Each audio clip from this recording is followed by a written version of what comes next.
Tonight on 2020 with Barbara Walters and John Stossel. A breakthrough investigation into the Teflon products you use at home. We're talking about Teflon, Stainmaster, Gore-Tex, Silverstone. The maker insists Teflon is safe. But did you know that fumes from an overheated Teflon pan can kill pet birds instantly? As soon as they inhale it, it's over.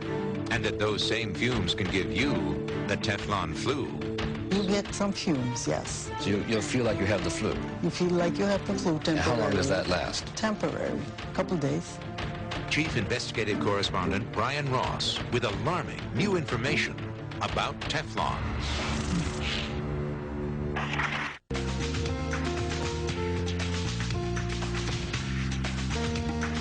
And now, from Times Square Studios in New York, Barbara Walters and John Stossel. Good evening and welcome to 2020. Well, it coats the pots you cook with so the food doesn't stick. It protects the carpet your baby crawls on. You may also have it in your winter jacket, your skin lotion, even your makeup. We're talking about Teflon. And tonight a 2020 investigation uncovers alarming information about this much-used material. It is very alarming, Barbara. I cook with Teflon. I didn't know until I watched this report that you're about to see that if Teflon gets hot enough, depends on what you're cooking or how long you leave the pot on the stove, it gives off fumes that can kill birds and make us feel as if we have the flu. Some fear an ingredient used to make Teflon may do even worse things. Chief Investigative Correspondent Brian Ross checked it out. For the parents of the groom, this happy day was one they feared might never come. Given how their son started life. He was born January the 15th, 1981. Sue Bailey's son was born with only one nostril and a deformed right eye. And the doctors told us not to get attached to him because he probably wouldn't make it through the night. What did the doctor say to you about his condition? They didn't know what to say. No one knew what to say. I mean, they had never seen a baby like this before. I cried so many tears, I couldn't cry another tear. That was 22 years ago. And now Bucky Bailey, scarred from more than 30 surgeries, is coming forward, telling 2020 he wants to know who or what was responsible for a life that has not been easy. I've never, ever felt normal. You can't feel normal when you walk outside and every single person looks at you. And it's not that look of, oh, he's famous or he's rich. It's that look of he's different. And you can see it in their eyes. This is where the Baileys and others lay the blame. The place where Sue Bailey worked when she became pregnant.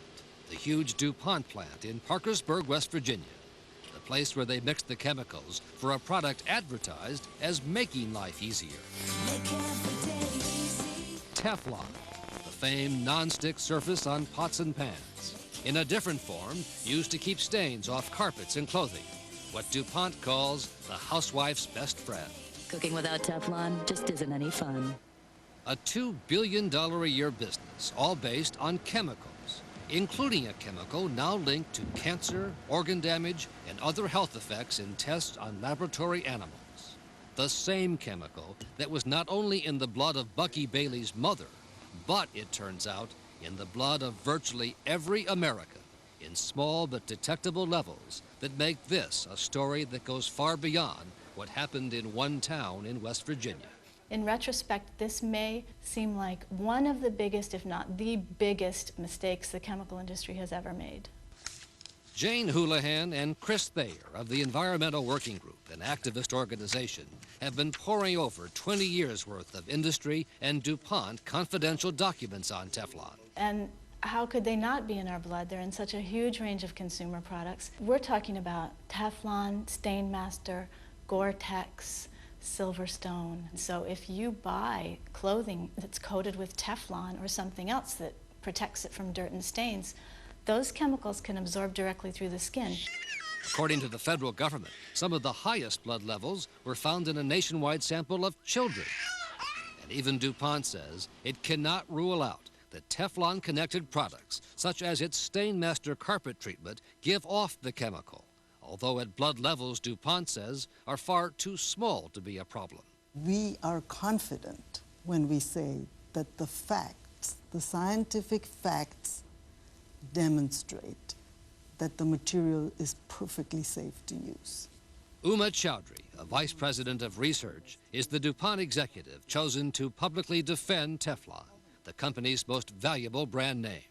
She says Teflon is completely safe, even if the key chemical is in everyone's blood. Everyone has it.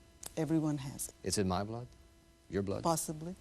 We do not believe there are any adverse health effects. Is it a good thing to have it in your blood? There are lots of chemicals that are present in our blood. But the unexpected discovery of the almost universal contamination of human blood from the Teflon chemical called C8, combined with worrisome laboratory studies, has now led to a high-priority federal investigation of the chemical's risks. It's a potential threat, and EPA is moving fast in studying this. Human blood levels are too close to the levels that harm lab animals. That's why they're moving fast. But the Environmental Working Group says there's another, more immediate health problem from Teflon. It's heating up pretty rapidly in this first few minutes. Involving, as they showed us in the kitchen, the mix of chemicals from Teflon. We're at 480. They can make you sick, cause a kind of 2-day Teflon flu if a nonstick pan gets overheated, starting around 500 degrees. 560? 560 at 554 degrees Fahrenheit. Studies show that ultrafine particles start coming off the pan. These are tiny little particles that can embed deeply into the lungs. It feels like the flu, headache, chills, backache, temperature between 100 and 104 degrees. The hotter it gets, the more chemicals are released. And at 680, 6 toxic gases can begin to come off of heated Teflon. And it turns out this Teflon flu is something DuPont has known about for years. You get some fumes, yes, and you get a flu-like symptom, which is reversible, and if you follow the instructions on the pan... You feel like you have the flu? You feel like you have the flu temporarily. And how long does that last? Temporary. Couple days. Couple days? Couple days. That's temporarily? Yeah. DuPont says pans don't get hot enough with normal cooking to present a problem. We're at 500. But this bacon was just getting crisp when the Teflon pan went past the initial danger point of 500 degrees. This is a temperature DuPont has said is never exceeded under normal cooking conditions in the home. We cooked some bacon. Above 500 degrees, the bacon still wasn't done. I've never cooked bacon. I can't comment. The Environmental Working Group has tried without success to get the government to order a warning put on the labels of nonstick pans. On this pan, the label says only that high heat will damage or discolor the pan. I think that our viewers will be surprised to know that there is such a thing as this fume fever. It's on our website, always has been. But not on the actual product. The manufacturer of Teflon pans does not put it on the product. One consumer warning DuPont does issue about Teflon fumes involves not humans, but birds. Overheated Teflon pans will actually kill birds. I didn't smell anything. I didn't see any smoke. Shelby Greenman says her pet bird, a 2-foot-high cockatoo, in a cage down the hall from the kitchen, keeled over after all the water boiled out of a nonstick pan. As soon as they inhale it, it's over. There's nothing we can do to help them. Pet bird groups say thousands of birds have been killed by Teflon fumes, something DuPont says occurs because birds have small and sensitive lungs. In West Virginia, they used to use birds in coal mines as a warning of problems. Is this not the same thing? I'm sorry. People should not have birds in an unventilated kitchen. But if it will kill a bird, wouldn't it at the very least do some harm to a tiny baby? There is no evidence that it causes harm. But as a scientist, doesn't that seem logical to you? I don't think you can compare birds and babies. But in the end, the greatest concern about Teflon is possible long-term harm to a generation that is growing up around Teflon products. If you have neighbors like DuPont, you won't need no enemies. And scientists say if there is any long-term harm, the first place to look would be at the people who have had the greatest exposure to the key chemical used to make Teflon. Can you reach it? The people who work and live and drink the water near the DuPont Teflon plant in West Virginia, including Deborah Cochran and her family. Everybody knows it's there, they know it's in the water, but nobody seems to know what to do about it. That's my favorite. But now a lawsuit brought by local residents, including the family of Bucky Bailey, accuses DuPont of trying to cover up what it knew about Teflon's risks. Back to the year Bucky Bailey was born 22 years ago. I'm angry that it wasn't stopped in 1981 when they knew about it, that it went on.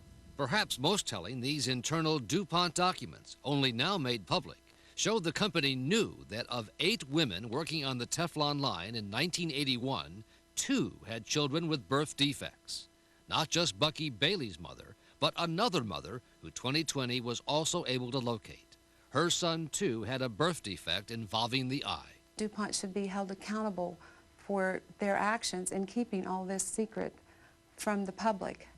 Karen Robinson, now a grade school principal, says she only recently found out that she had an extremely high level of the Teflon chemical C8 in her blood when she was pregnant. And she fears her second child also was affected. I gave birth to a daughter 2 years ago. We discovered that she has a birth defect that affects her kidneys. One kidney did not grow. One kidney grew to 3 times its normal size. DuPont denies it was trying to cover up what happened to the children of Karen Robinson or Sue Bailey. It says the reason it didn't disclose the birth defect study to the government for 22 years was that it found nothing to connect the defects with the Teflon chemical. And DuPont continues to insist it's safe for its workers to handle it. And what I'm saying to you is that in the general population, incidences of birth defects are not uncommon. 2 out of 8 workers is not uncommon? This was not a statistically valid sampling. You study 8 women who worked with C8. 2 of them had children with birth defects. That would not be significant? We have had scientists pore over the data. In the realm of scientific fact, this is not considered a statistically significant sample. All the other children were normal. And since then, we have not seen a preponderance of birth defects. Have you done a study to see? No, we have not. Those studies are finally happening, but Bucky Bailey and his family and others say, why did it take so long? Now, 22 years later, what happened to Bucky Bailey has become part of the federal government's high priority review of whether the Teflon chemical that's in everyone's blood is safe. I have to think about if I want to have children or not. And I cannot put them through what I went through. So the big question is, should you throw out your Teflon and other nonstick